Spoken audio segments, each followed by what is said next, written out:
This is what happens inside a blocked nose. Swollen tissues and trapped mucus restrict airflow.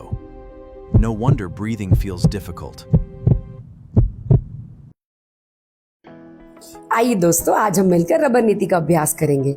डरिए नहीं, जितना ये देखने में मुश्किल लगता है उतना मुश्किल है नहीं। सबसे पहले कैथेड्रल को अपने राइट नोस्ट्रिल में धीरे धीरे अंदर की ओर डालेंगे। जैसे ही कैथेड्रल आपको गले में फील होने लगे, अपनी फर्स्ट फिंगर और मिडिल फिंगर की सहायता से इसे बाहर निकाल लेंगे और हल्के से 2-3 बार मसाज करके बाहर निकाल लेंगे।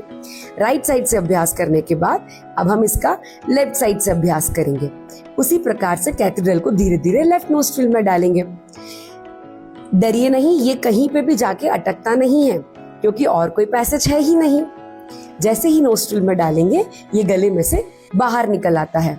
दोस्तों, इसको करके मुझे बहुत सारे फायदे मिले हैं।